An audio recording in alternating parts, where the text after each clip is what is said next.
A happy evening, all. We are with our third edition of the talk show called Reflections by Art Cube Gallery.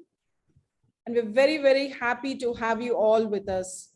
For those of you who are new to our talk show, we've been doing this to engage in conversations with art and also art in all forms, visual and performing. And we had a wonderful live art show in Bangalore, 15th of April, where Deepa Chakravarthy, our speaker for the evening, was present and rendered an awesome dance recital along with explanation which made all the viewers and those who were present to understand what she was conveying. And not only did we watch it with full knowledge of the performance, we also got to see how our maestro, Sri A.V. Ilango, captured it live. And it totally was a stunning and a mind-blowing presence for all those who were there that evening at Chitrakala Parishad. To just take you through what happened that evening, we got a small AV, and I request Aishna, our Chief Automation Officer, to play the video, a video clipping. Over to Aishna.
So that was just a sneak peek, and we saw the master strokes of Sri A.V. Ilango, whom we are so proud to have you with us. Sir is here.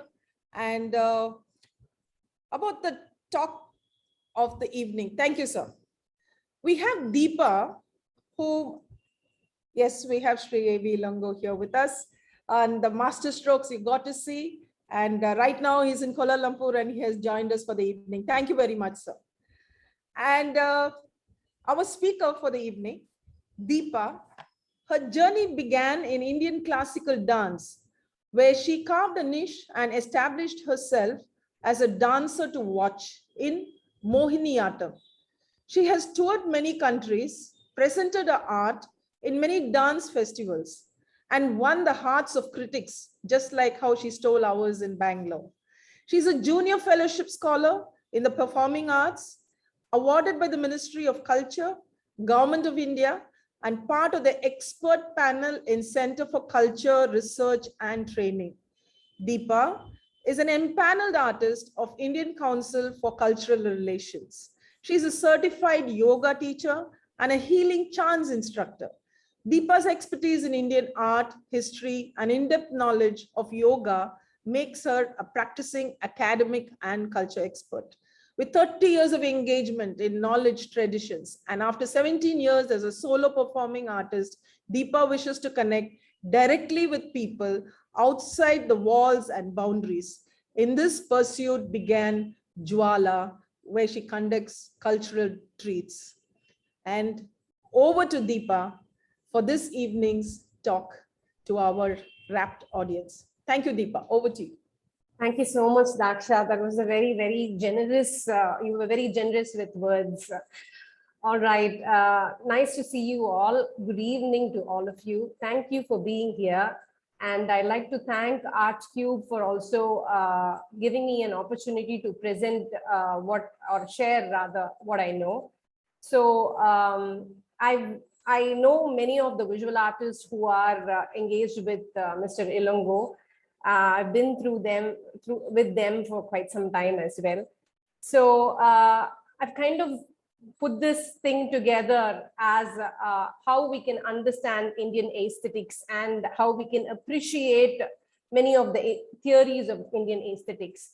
So without much ado, let me just begin today evening's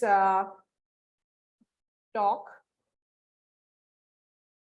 That is going to be on Pada and Rasa, understanding forms through an Indic lens. So is beauty in the eye of the beholder? It's a very important question that we need to ask. So to answer this question, I think I'm going to quote Denis Dutton.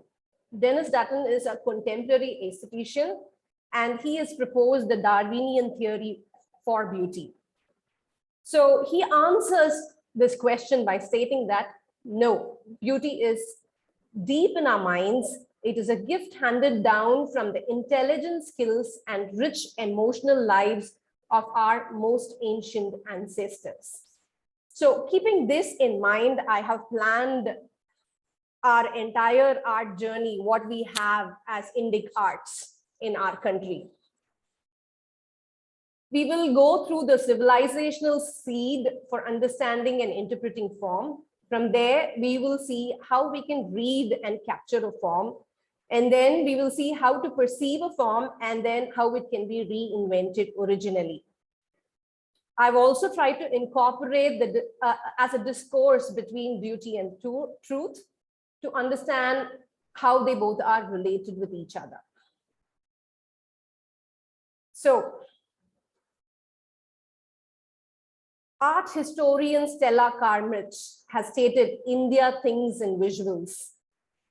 What you see on the slide over here is a small hymn in praise of Vishnu. And this hymn is the first hymn in Rig Veda. Rig Veda consists of 10 books, of which this is the first book, but the praise on Vishnu comes only in the 154th hymns. And there are, like 5-6 of them, those verses will be there. This is just the first verse. So the verse says, he measured the multiverse with 3 steps. He is the one eulogized by the sages who had the grace to witness the great performance. But what is interesting is how this particular idea of Vishnu is interpreted by our medieval sculptures as a visual form. Which brings us to today evening's important discussion, what is form? To put it simply, a form is that which has physical characteristics and carries a potential. For example, a square is a shape, but the form of a square is its squareness. Likewise, circle is a shape, and the form of circle is its circleness. When the circleness acquires a volume, then it becomes a ball. Let's try to look at this ness in a slightly different angle. Now, let's take clay as an example. So if you gave clay to an artist and asked him what is the potential, he would just make a sculpture out of it. Now, if the same clay was given to a potter, he will make a cup or a vessel and give it to you in your hand. The same clay, if you gave it to a farmer, the potential of the clay, he will say, look at the clay, and he will say, okay, this grain will grow well in this particular clay. Or it could be a paddy or wheat or, probably groundnuts. But that's how, form is perceived by them. Point is, the treatment of the clay in the hands of the artist is different from that in the hands of the farmer and that in the hands of the potter. The person holding the clay is perceiving it in the form, and therefore something emerges out of it. So another example that we can look at from our daily life is how we look at eggs. Like how we use eggs in cooking. Like when we boil an egg, what happens to it? And when we fry an egg, what happens to it? Or what happens to an egg when we are using it as in a Benedict or while using it for cooking or baking a cake? In other words, in Indic knowledge systems, if Vishnu is a form, Avatara is the shape. And the Vamana Avatara is the shape given by the Vishnu, for Vishnu by the narrative tradition. And the Trivikrama is the shape given by, for Vishnu by the visual tradition. Point is, as an Avatara, it captures the Rasa as an unmanifest idea or potential, and the transformation it undergoes or is undergoing to continuously shape and evolve itself. And this, the evolution, it becomes a measure by itself, and that becomes the Pada. That is why in early days, Vishnu was often worshipped as Vishnu Padam. That was the symbol in which Vishnu was actually brought down. Much like Shiva is worshipped as Lingam, Vishnu is associated with his Pada. But if you want to associate with what Mr. Ilango has written in his books, what I have tried to convey over here is the mark-making concept of Mr. Ilango. And this is an example I chose to show how a form is something that is unmanifest, and unmanifest as a thought or an idea, but it can be captured truly only as a potential. What does this potential of Vamana convey? I'm going to leave it for you all to discover by yourself.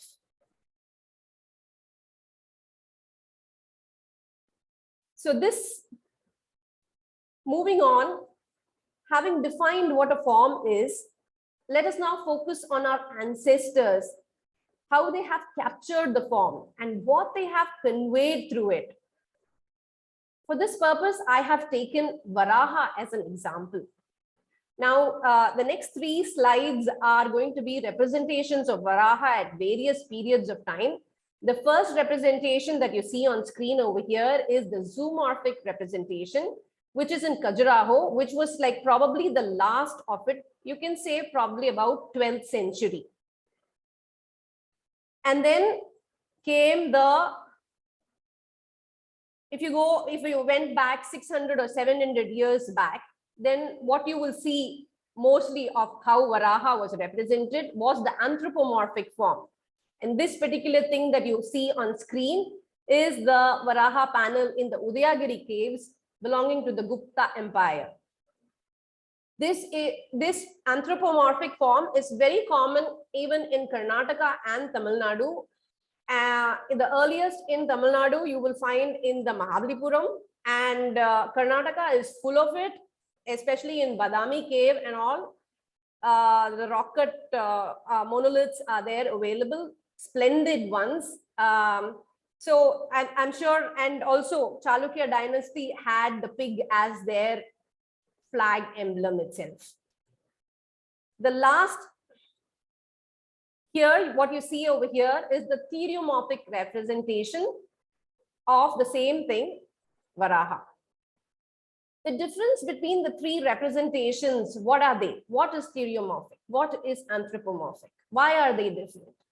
Well, the main difference is anthropomorphic forms, human-like tendencies in animals are explored, while in zoomorphic, the animal-like characteristics in humans are explored. That's why if you go back in this particular thing, you will see on its body are carved saints, sages, gods, 7 mothers, and numerous symbols all over the body.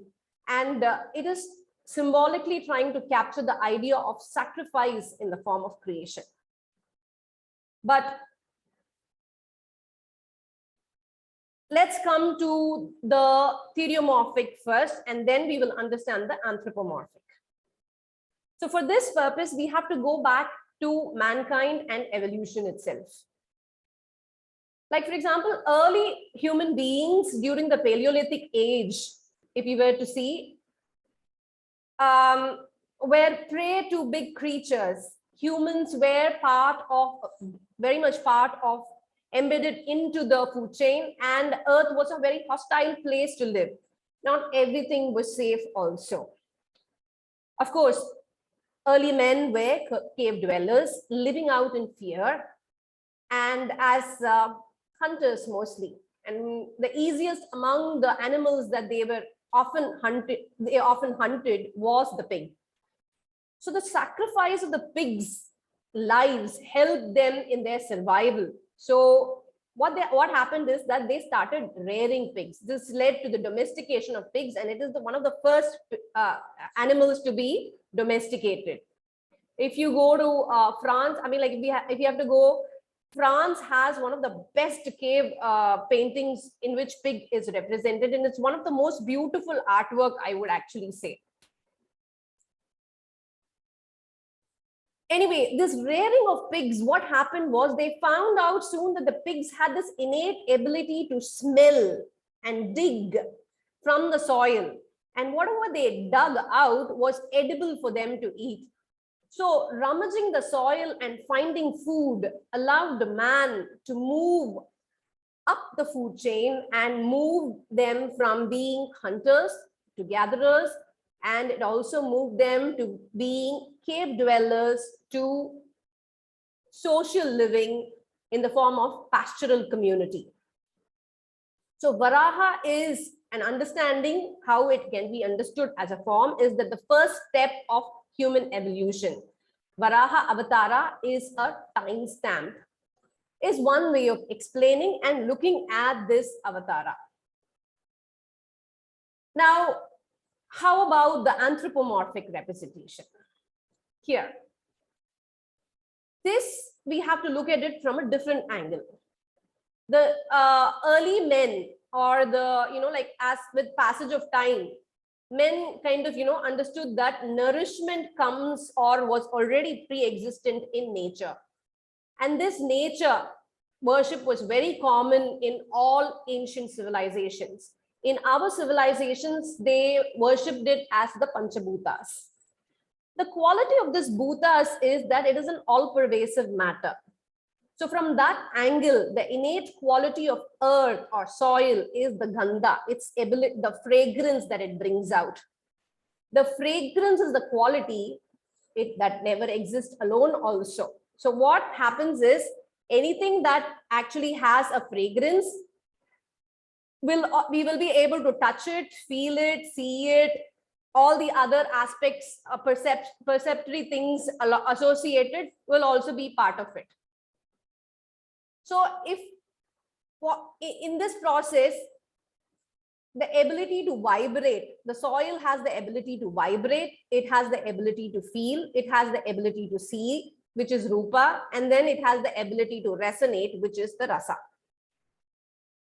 That is why if you take a leaf or an animal or a piece of wood, anything that we can feel, smell can be touched, seen, felt, and heard too. Anyway, the point that I'm trying to make over here is from the fragrance, in the fragrance, there are many unseen aspects that can be brought out. And this bringing out can be done only by digging it, which means that the anthropomorphic representation of Varaha indicates another evolution in mankind, within mankind, and that you can associate with the advent of early farming. Farming being a correction that was made on the land, the ability of the humans to invent farming and transform earth to be less hostile is another representation of Varaha in the anthropomorphic form. That is why in Tamil as a language, if you see, forest is kadu, whereas the land that has been transformed by bringing culture into it, the word changes from kadu to vayakkadu. And also in Greek, agri means land. The Varaha in the theriomorphic and anthropomorphic forms represent the pastoral community and the agricultural community. And they are the evolutionary steps which took man from being a cave dweller to a social being. In this way, a form as a potential is captured as progress, a climbing curve, showing a movement as well. It captures a movement. And the oxymoron over here that I find so amusing is that the movement is arrested with a static representation in the form of monoliths and sculptures. Now, that is the intelligence skills that we are learning about our ancestors. So, which brings us to the question, how can we understand art? Especially when the quality of art is the language of silence. This is where the rich emotional stability in our own personal life and the inspirations that we draw from in our living really matter. Now, I have been a silent observer of Mr. Ilango for about at least now 5-6 years, and I have seen him very closely on how he teaches his students art. And I've seen him teach from age 10 onwards, and I don't know, the upper age limit is actually, like, I don't want to say, I don't want to mention it. So he gives props for the students and asks them to draw. And the young students, when they come back and show him their work, he will mostly respond or with 1 or 2 lines about the work. The students will nod their head, but they will be also scratching their head and going away confused. To be honest, I've also been one such student of his like that, very silently. And as a student, let me tell you that only with continued persuasion and engagement of how to decode his words that today I'm able to talk about art to august audience like all of you. Anyway, the secret of Rasa is not about producing something tasteful, because producing something tasteful is a craft, not art. Creating something that is engaging is most difficult, and that qualifies to be an art. Indian aesthetics is very, very clear. It calls something as art only when it resonates and brings the spectator to rest.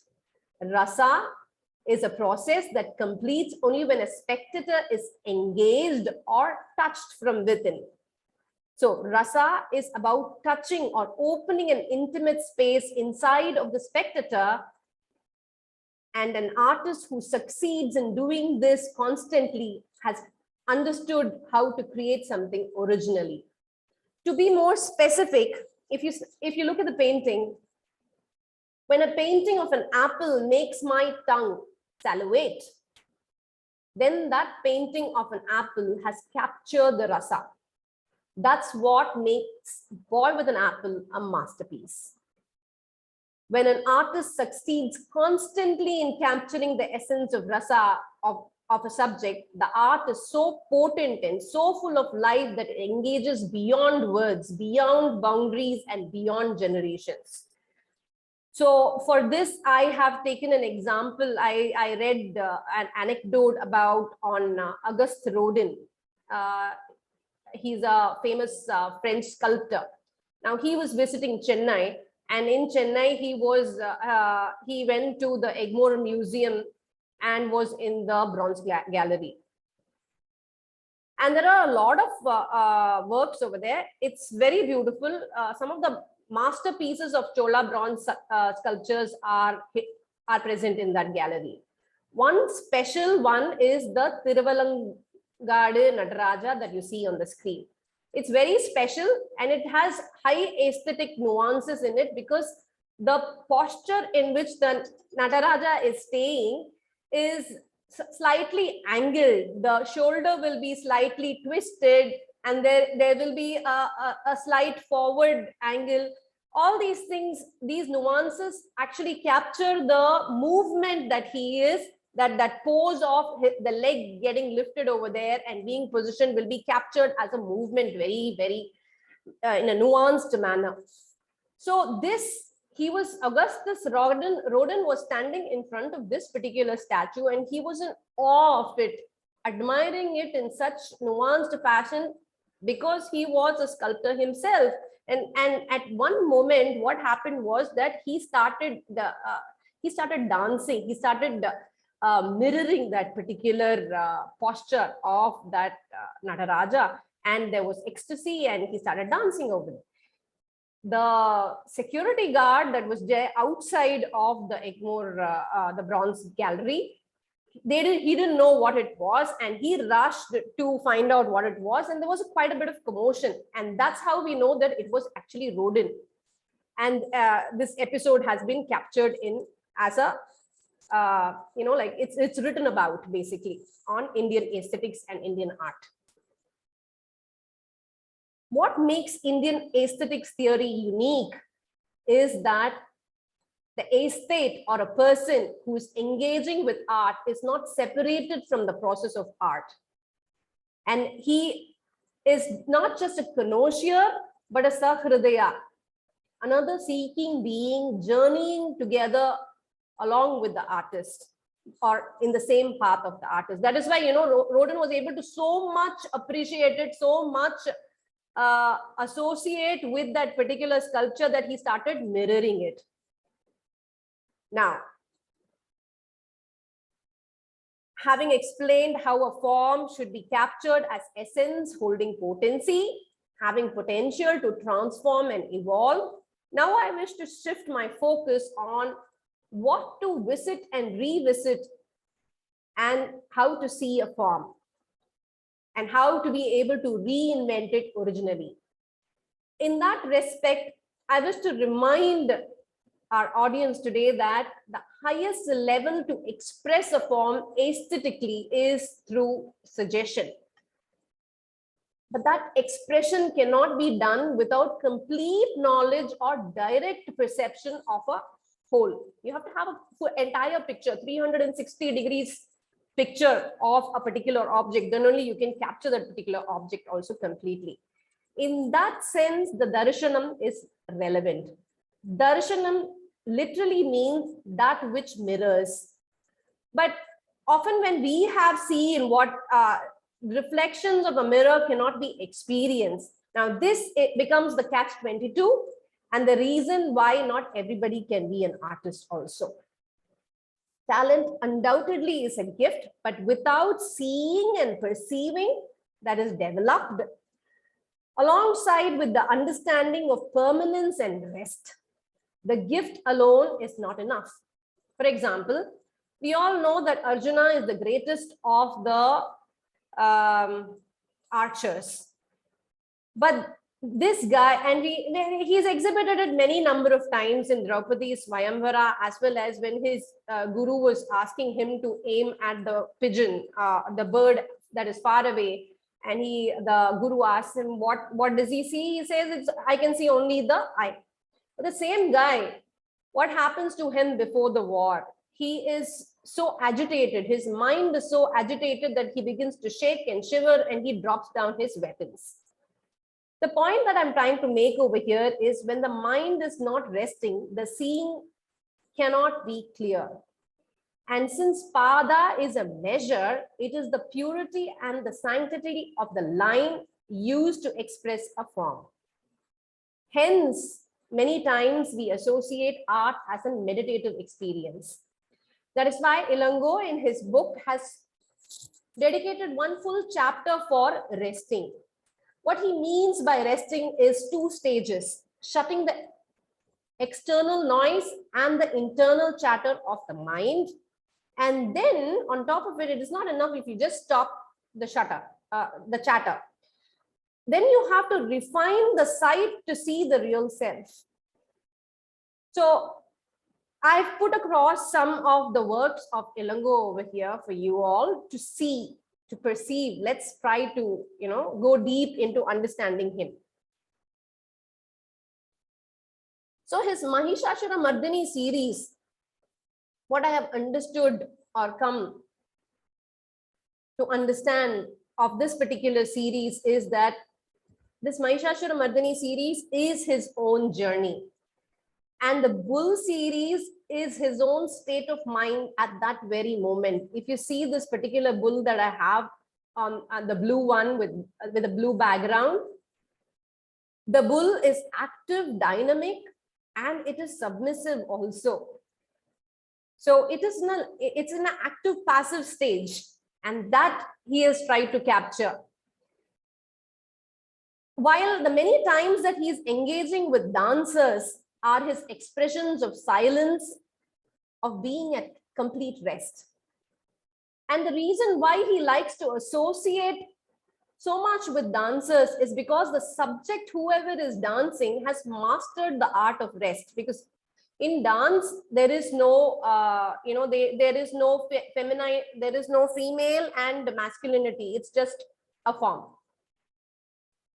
So without that rest, they can't be calling themselves as dancers and artists at all. And therefore, what Mr. Lungo captures when he is, like looking at a dancer and painting, what you just saw in the beginning of this talk, is therefore he captures the essence or the pulse of the universe itself, that is creation.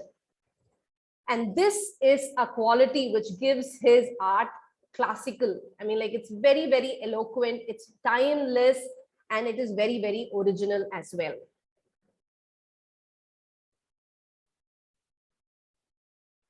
Now, how to find the line that will bring forth,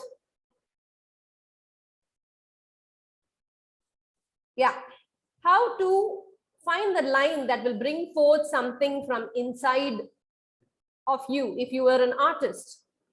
So to be an artist, the first qualification is to be a rasika. And then not just that, this rasikatva has to be refined and upgraded. Then only one can become a sahridaya. And like I said, it happens in 2 stages. Also, the ability to feel is possible only when one has tasted something. So if you don't know darkness, would you know how to capture light? Similarly, if you haven't tasted a bitter gourd, then how can an apple be appreciated? Another example, if you haven't experienced a heartbreak, will you ever know what true love is? The point I'm trying to make over here by asking so many of these questions is only the taste of life experiences can refine the thought and pour down as nectar. And the taste of the nectar for an artist is the line.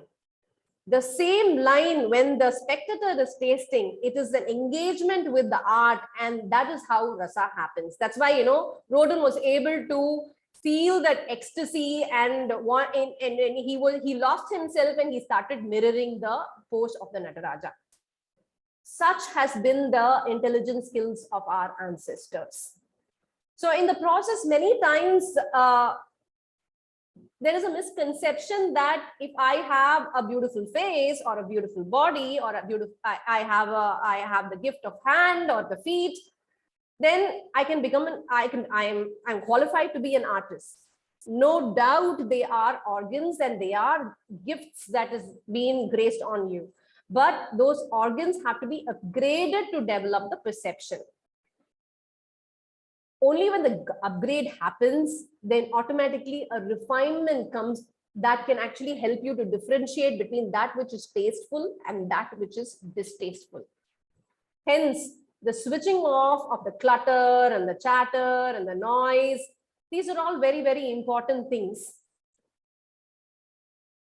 Why? Because the switching off of all these things will only lend you to the churning. And why is churning important? The churning is required to bring forth the form from unseen to seen. So I was trying to understand Natya Shastra, getting into the nitty-gritties of what Natya is all about. In the first chapter of Natya Shastra, the god will say, okay, fine, the Vedas are very abstract to understand for all people. Let me just create the 5th Veda, which is the Natya Veda. And this Natya Veda encompasses the music, dance, acting, theater, martial arts, sports, and your sculpture, everything. It encompasses everything in it. That's it's the science of dramaturgy, the first ever book written on it. So the first, you won't believe it, for a long time, I tried to understand if Shiva was the lord of the dance, then Natya Shastra's first act, the first act that has been staged should have been something associated with Shiva, right? But I was wrong, because the first act performance that was ever staged was the Samudra Manthan. And the Samudra Manthan has been captured in various ways. Now, this is one of the way in which it has been captured. It's very rare way of how it has actually been captured. But to decode this particular thing right in front of us is that the symbol of the tortoise is the upgrade of the senses. So it can't be remaining just as Indriyas. It has to get upgraded with knowledge, and then only it becomes as Jnanendriyas. And the snake wrapped around the tortoise shows that the rasa or the sentiment is actively engaged to give rise to sparsha. And the four elephants balancing something together indicates that the organs of action are in sync with the body and mind. That is why I realized much later, or very late in my life, and just some few years back, that Samudra Manthan was the first chosen act of Natya. Now, I've put together some other representations of Samudra Manthan. What you see on the screen on the left is the another beautiful representation. It was excavated from the Mathura excavations from the by the archaeological division. It's in Dharwad, Allahabad district, and the photograph is taken by Joseph David Begler in 1870s. This particular art belongs to the Kushana dynasty, and the Kushana dynasty was operating between the 1st century BC and 3rd century AD. And it's interesting, if you see the image itself, you can see a lot of Greco-Greek aspects, the facial and all those things, the body, the anatomy of the body, everything has a little bit of Greek texture in it.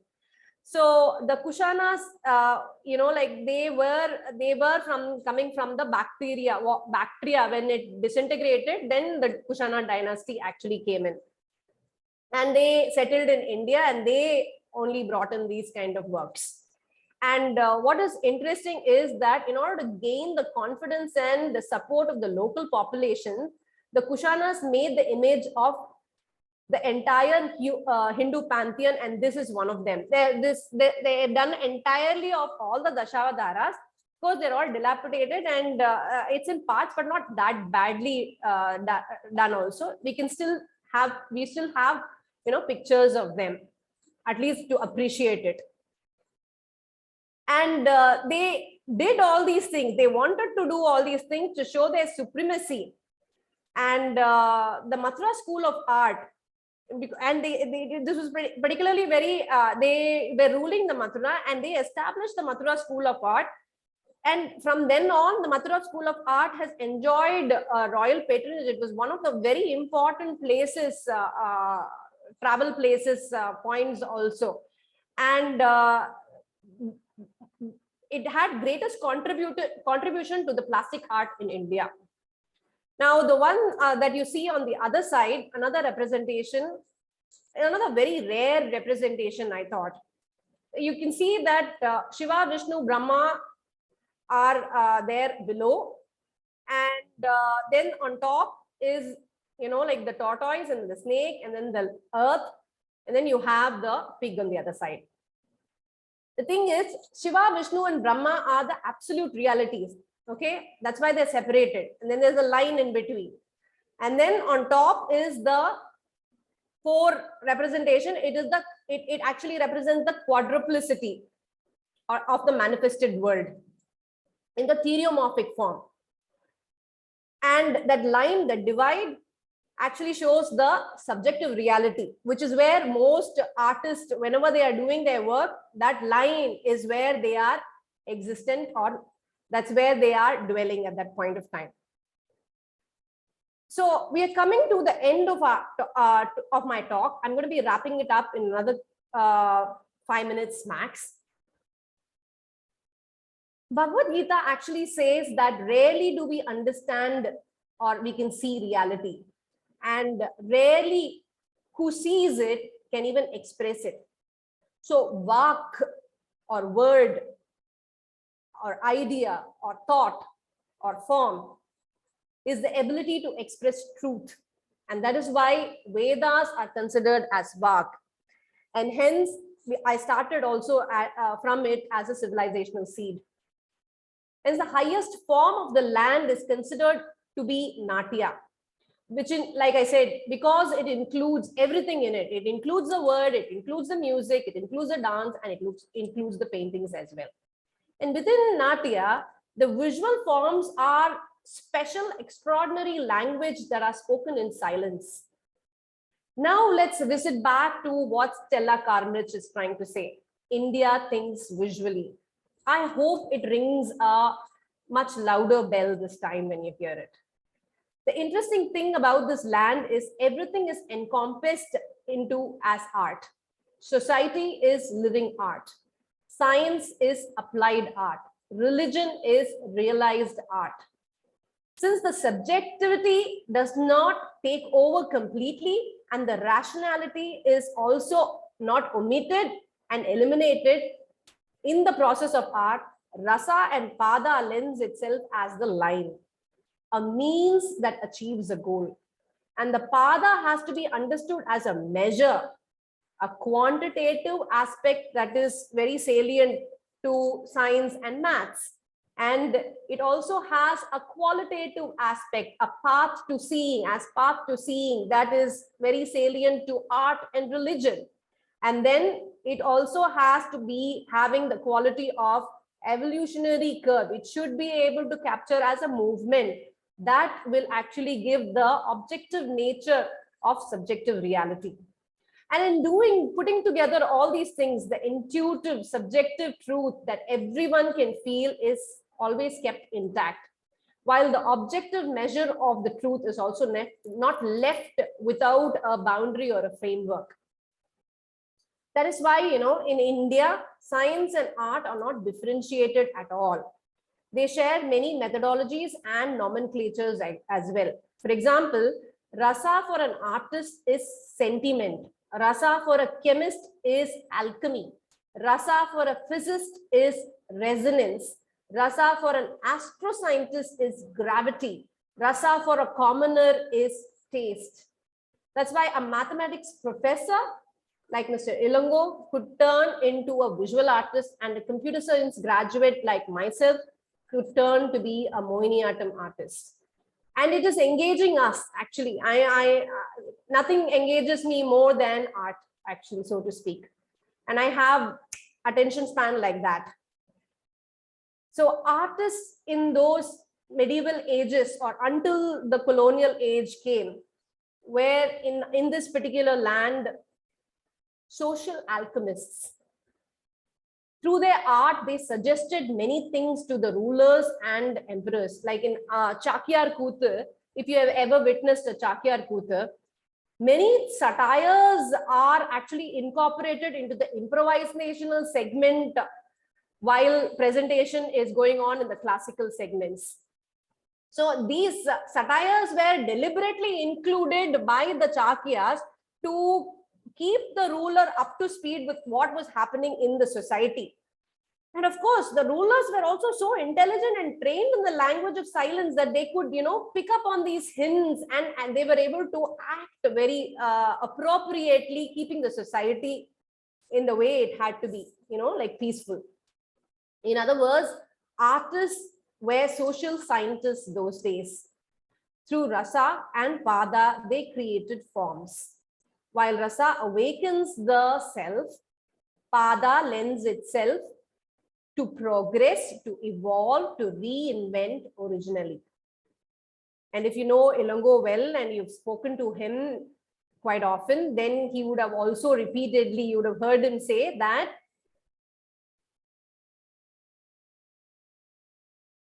A saint renounces, whereas an artist indulges. The million-dollar question over here is, what is it that the saint is renouncing and what is it that the artist is indulging in? Truth is, these are the inspirational questions deep within, which keeps creativity flowing and giving life to objects of art, while the subject is the self, the truth, or the society. With this, I conclude today's topic. I think it could have been a little bit intense for many, but if I were to dilute it a little bit, then I would ending up leaving you tasting only half of what the rasa is supposed to mean also. So thank you so much for your time and thank you so much for being here. I'm open for questions if there are any. Thank you, Deepa. I think infusing the performing arts and the visual arts, you have aroused our intellectual curiosity in all of us. If anybody has any questions, we can have a show of hands, or you can put the reaction with a raised hand. Otherwise, we can go ahead with the vote of thanks. I don't see any hands going up, but we must say you did touch upon science without religion is lame. Religion without science is blind, said Einstein. But you have combined by this talk, Pada and Rasa, and started off very well by saying, first you need to be a Rasika. So it was so very well rendered. I think I talk on behalf of each one of us. It was very academically inclined, but we know that you are a performer. So it is always good to go down to the roots, whether it's a performing artist or the visual artist, with a deeper and a better understanding. You often quoted our very own Sri A.V. Lango. He just is not an artist. He is more a spiritual guide and a mentor for all his students. And very rightly, you said that he always takes us to the roots. He says art is just the final part of what you render. So I have had various moments of learning with him. I think putting the brush on the paper is the last thing that you do with him, while there are many, many steps that he actually helps us holding our hand by crawling on the footsteps, on the steps, and being able to walk. We are all in that journey together. Thank you, Deepa, for being here with us and accepting not only to do a live performance, and also by this talk, we have had a kind of a connection to what you do, and what you say is what you do. You also mentioned about Vak. I think it was wonderful to know here is a artist who is not just, we tell about walking the talk. Here you are dancing your talk. So thank you very much. And on behalf of all gathered here, I would like to thank each one of you for being present. And until we meet again, maybe our journey has just begun. We'll have many such shows in the years to come. Thank you all. Thank you for being with us. And Priya can stop the recording.